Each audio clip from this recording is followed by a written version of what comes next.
बार अकबर राज दरबार में बैठे थे और बहुत परेशान लग रहे थे। तभी बीरबल ने उनसे पूछा कि बादशाह अकबर, सब कुछ ठीक तो है ना? अब तुमसे क्या बताऊं बीरबल, कल रात जो मुझे सपना आया है और उसमें जो घटना घटी है उससे हम बहुत ही बेचैन हो रहे हैं। तो बादशाह अकबर, आप अपनी बात हमें बता सकते हैं, शायद कोई हल निकल के सामने आ जाए। तभी शातिरुद्दीन कहता है कि हाँ बादशाह अकबर, आप अपनी परेशानी बताइए, पूरी दुनिया हिला देंगे। तभी बादशाह अकबर बताना शुरू करते हैं कि कल रात को उन्हें एक सपना आया जिसमें उन्होंने एक बहुत ही सुंदर सा महल देखा जो कि बिल्कुल जन्नत की तरह लग रहा था और उसके दरवाजे सोने के बने हुए थे और आसपास हरियाली भी छाई हुई थी और उस महल की दीवारों पर हीरे पन्ने जड़े हुए थे और जो सोने का दरवाजा था वह धीरे से खुलता है और उसमें से निकलते हैं अकबर के पिताजी की पूज्य आत्मा। बेटा अकबर, हमारा सपना था कि हम इसी तरह का आलीशान महल बनवाए, लेकिन वह पूरा ना हो सका। अब हम चाहते हैं कि तुम मुगल सल्तनत की पीढ़ी को आगे बढ़ाओ और हमारी इस आखिरी इच्छा को पूरी करो। तो बस मुझे पिताजी की ये वाली बात ही परेशान कर रही है। अगर हम उनकी आखिरी इच्छा को पूरा ना कर पाएं और उसके बाद अगर हम जन्नत जाएंगे तो हम उन्हें क्या मुंह दिखाएंगे? तभी बीरबल कहते हैं कि महाराज, सपने तो सपने होते हैं। पर ये बात सुनकर शातिरुद्दीन कहते हैं, लेकिन अपने तो अपने होते हैं ना, और अपनों की इच्छा की पूर्ति करना तो हमारी जिम्मेदारी है। तब बीरबल कहते हैं, लेकिन इस तरह का हवा में महल बनाना मुश्किल ही नहीं, नामुमकिन है। हाँ, तुम्हारे लिए नामुमकिन होगा, लेकिन मेरे लिए नहीं। बड़े बादशाह की इच्छा की पूर्ति तो हमें करनी ही होगी। तभी अकबर कहते हैं, क्या तुम सच कह रहे हो शातिरुद्दीन?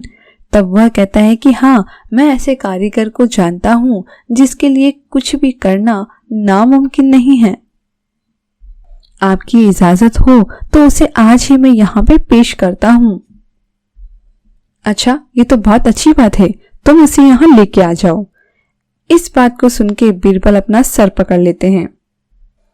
कुछ देर बाद शातिरुद्दीन उस मिस्त्री को ले आए और कहते हैं कि ये है दुनिया के सबसे अच्छे मिस्त्री। तब पिंटू मिस्त्री कहता है कि महाराज, मुझे शातिरुद्दीन ने बताया है कि आपको हवा में एक महल बनवाना है। बन तो जाएगा, लेकिन तब अकबर कहते हैं, लेकिन क्या? वो कहता है, लेकिन उसमें खर्चा बहुत आएगा। तभी शातिरुद्दीन बीच में कह उठता है कि खर्चे की चिंता तुम मत करो। अपने पिता की इच्छा पूर्ति के लिए बादशाह अकबर।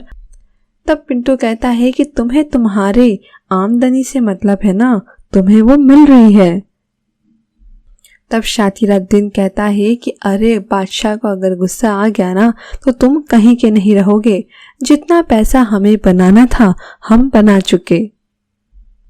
उसकी बातें सुन के पिंटू हंस जाता है और वहां से चला जाता है। तब शातिरुद्दीन मन ही मन सोचता है कि मैं भी ना पिंटू के चारे लगा हूं, वो खुद भी डूबेगा और मुझे भी ले डूबेगा। अगली सुबह को बादशाह अकबर शातिरुद्दीन से कहते हैं कि और कितना समय लगेगा हवा महल बनने में। तब वह अटकते हुए जवाब देता है कि हाँ बादशाह अकबर, बस कुछ ही दिनों की बात और है। उनकी बात चल ही रही होती है, तभी राज दरबार में एक बुजुर्ग व्यक्ति प्रवेश करता है जो कि न्याय की गुहार कर रहा होता है। मुझे इंसाफ दीजिए, इंसाफ दीजिए मुझे बादशाह अकबर। अरे क्या हुआ है, आप इतने परेशान क्यों लग रहे हैं? पहले आप मुझसे वादा करिए कि आप मुझे इंसाफ दिला के ही रहेंगे। तब बादशाह अकबर कहते हैं कि मेरे दरबार से कोई भी निराश होकर नहीं जाता। हम वादा करते हैं कि आपके साथ इंसाफ होगा। तभी वह बुजुर्ग व्यक्ति बादशाह अकबर को शुक्रिया बोलता है। बादशाह अकबर, मैं बहुत अमीर व्यापारी था, मेरा काम धंधा अच्छे से चल रहा था, लेकिन 2 खूंखार अपराधियों ने मेरी जिंदगी बदल कर रख दी और मेरे हंसते खिलते परिवार को भी उजाड़ दिया। उसकी बुजुर्ग की बातों को सुनकर वहां पे जितने भी लोग मौजूद थे सबको उस पर दया आने लगी। तब बादशाह अकबर कहते हैं कि आप चिंता ना करिए, हम आपसे पूरी सहानुभूति रखते हैं और आपकी हम मदद करेंगे। हम कोशिश करेंगे कि दोषियों को कड़ी से कड़ी सजा दी जाए। पर आप पहले ये बताइए कि आपका कोई दुश्मन तो नहीं? अगर आप उन अपराधियों के बारे में कुछ जानते हो तो हमें विस्तार से बताइए। तब बुजुर्ग आदमी कहता है कि हाँ, मैं उन्हें बहुत अच्छे से जानता हूँ। और सिर्फ मैं तो क्या, आप भी उन्हें बहुत अच्छे से जानते हैं। ये बात सुन के तो राज दरबार में जितने लोग थे सभी एकदम चौंक जाते हैं। क्या हम उन्हें जानते हैं? आप अभी के अभी हमें उनका नाम बताइए, आज तो उनकी खैर नहीं। ठीक है, मैं आपको उनका नाम बताता हूँ। उनका नाम है शातिरउद्दीन और बादशाह अकबर। तभी बादशाह अकबर गुस्से में आ जाते हैं और कहते हैं तुम क्या बोल रहे हो, तुम्हें कुछ पता भी है? तभी वह कहता है हाँ, मैंने आप दोनों को अपराध करते हुए देखा है। तभी शातिरउद्दीन चिढ़ जाता है और कहता है कि अच्छा, ये कब देखा तुमने? तब वह कहता है कि मैंने मेरे सपने में देखा है। हाँ, मैंने सपने में देखा था कि आप दोनों ने मेरी दुनिया ही उजाड़ दी और मेरा हंसता खेलता परिवार मुझसे जुदा कर दिया है। ये बात सुन के तो बादशाह अकबर का गुस्सा 7वें आसमान पे पहुंच गया और वो कहते हैं कि अब बस करिए, अब मुझे कुछ नहीं सुनना। मुझे लगता है कि आप अपना मानसिक संतुलन खो बैठे हैं। जो सपनों में देखी हुई चीज को सच मान के बैठ गए हैं। अरे, कभी ऐसा भी होता है भला? तभी वह बुजुर्ग व्यक्ति कहता है कि हाँ, होता होगा ऐसा, तभी तो हमारे यहाँ के राजा एक हवा महल बनाने में अपनी बेशुमार दौलत लगा रहे हैं। बादशाह अकबर, अब आप ही बताइए कि आपका सपना असली सपना और मेरा सपना नकली सपना ऐसा कैसे हो सकता है भला? तब बादशाह को अपनी नादानी समझ में आने लगी और वो कहते हैं कि बात तो तुम सही कह रहे हो। मुझे लगता है कि हमसे बहुत बड़ी भूल हो गई है। हम आज ही उस काम को बंद कराने का आदेश देते हैं।